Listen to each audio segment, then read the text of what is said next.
Salut Steph. Salut Damien, ça va? Ça va toujours et toi? Bah écoute, nickel. Bon, si je te dis petit mais costaud, ça te fait penser à quoi? Bon, on est chez BMW forcément. Oui, pareil, ouais. On a 6 cylindres sous le capot. On a 6 cylindres sous le capot. On a 4 portes. On a bien 4 portes, pas même une cinquième. Une cinquième, on a une petite compacte, berline compacte. C'est dans le bon créneau, ouais, c'est bien ça. Tu vas me parler d'une belle série 1. Ah oui, une belle, une très belle. Une M135i. Et voilà, et on met le turbo aujourd'hui en plus. Ah, on met le turbo. Ah, effectivement, là-dessus, ça devrait le faire. Bon, j'ai hâte d'essayer ça. Donc série 1, M135i, génération F20. Ouais. Donc génération qui est sortie en 2012. Mais restylée du coup déjà. Voilà, il y a une première version à 320 chevaux et là on est sur la version 326 chevaux, donc de 2015 à 2016. Avant de passer, après c'était la M140 qui était encore sur la même évolution. Donc ça va être un petit peu plus musclé aujourd'hui. Jamais développé par Motorsport en fin de compte, hein. Donc c'est moteur plus puissant sur cette auto développé par BMW. Mais c'est vrai que petit mais costaud, tu verras, ça porte bien son nom. On n'est pas loin des performances d'une M. Bon bah écoute, hâte d'essayer ça. On y va. C'est parti.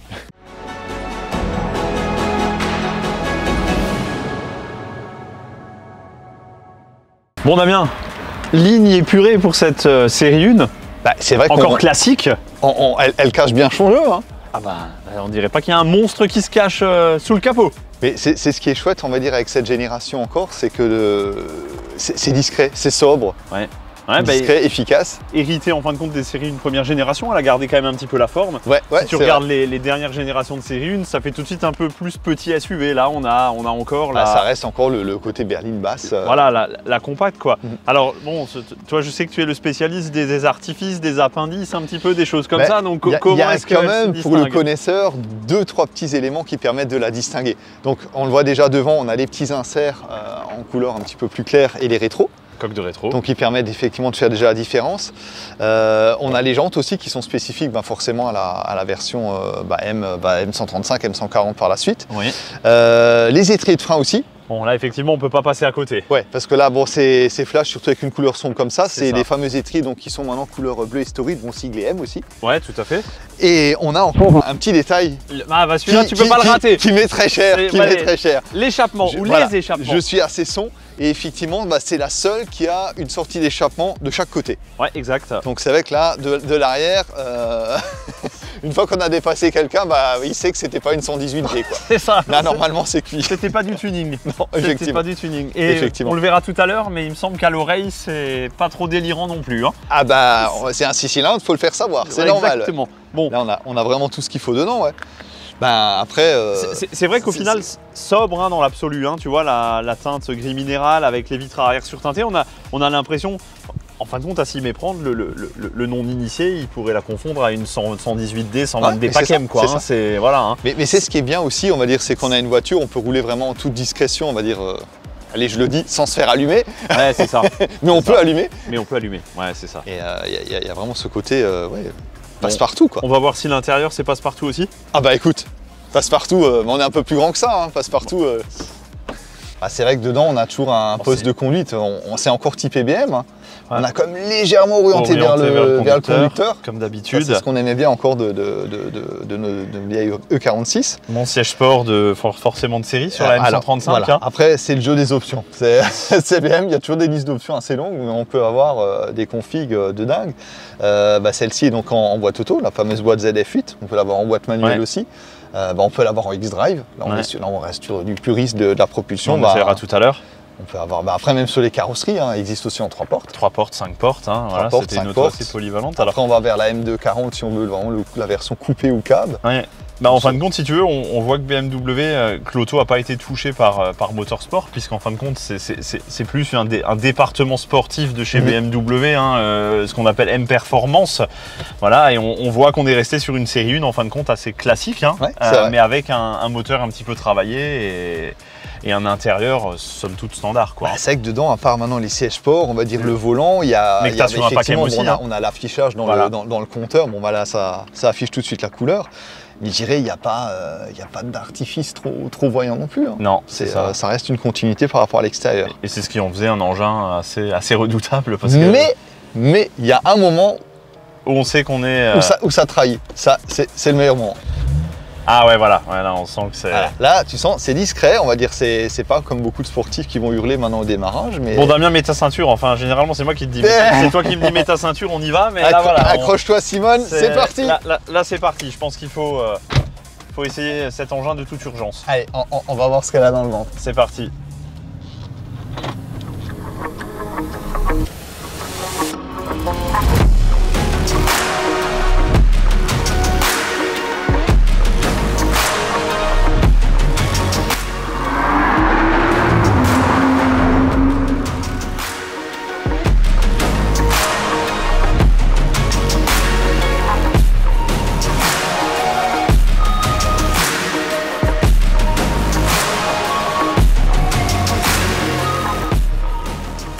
Bon Damien, Oh, Stéphane. c'est toi qui pilotes.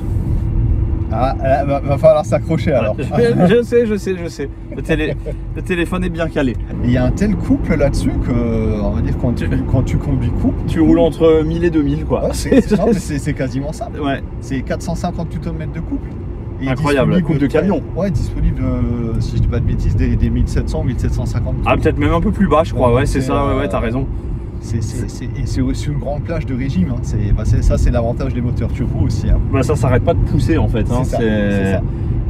C'est vraiment, c'est plein d'en bas jusqu'en haut. Alors effectivement, ça monte pas à 7005 comme une M, hein, mais... Ouais, non, mais ça prend 7000 tout de même. Hein. Ouais. Tu sais, parce que tu as beaucoup de moteurs turbo à 6000, 6005, t'as plus grand chose. Hein. C'est fini. Et là, on peut. T'as de l'allonge là quand même. On peut l'envoyer assez loin. Bon, on va revenir quand même au moteur. Au pédigré ou voilà, où ce qu'on a sous le capot, donc 3 litres. 3 litres, un turbo twin scroll. C'est imprononçable. Merci Twin d'avoir scroll, tu peux pas tout faire en même temps. J'ai passé 3 secondes à essayer de le dire. Donc, en fait, il y a tout sur ce moteur. Donc, c'est une injection directe, c'est 24 soupapes. Il y a le électronique, il y a le Vanos. Ouais, c'est le ça. Vanos, toujours pareil. Le Vanos toujours. Ouais. Il y a vraiment tout ce qu'on a pu faire entre temps pour un rendement qui est absolument génial. Bah, on augmente encore un petit peu sur la M140 après. Ouais. C'est vrai que c'est un moteur qui a une conso en roulant cool ou sur des grands trajets, tu peux tomber en moins de 8 litres. Ouais, exactement.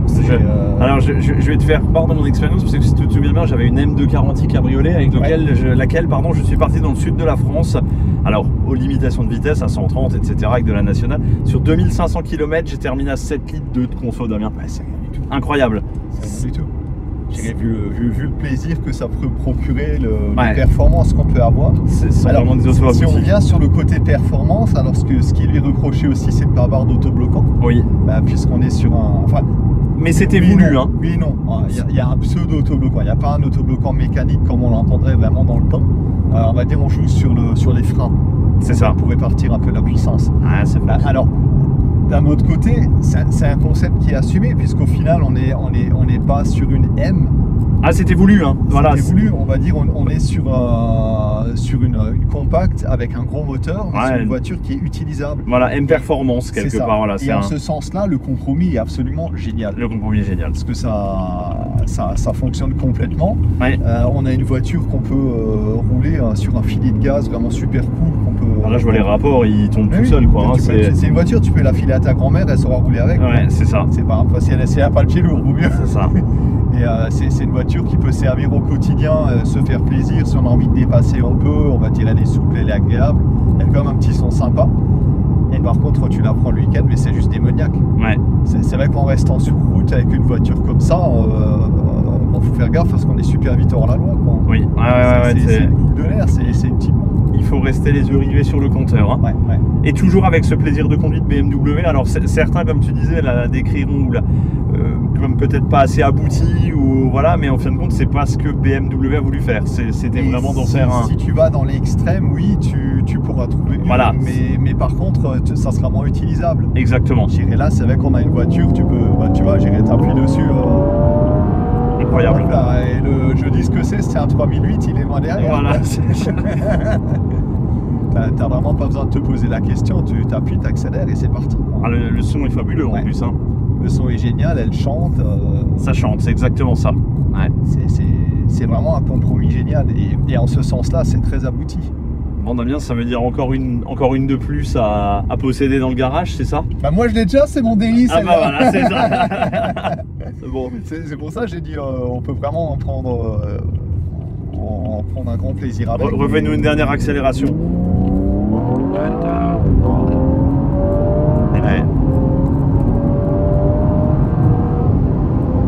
Ah, c'est fabuleux.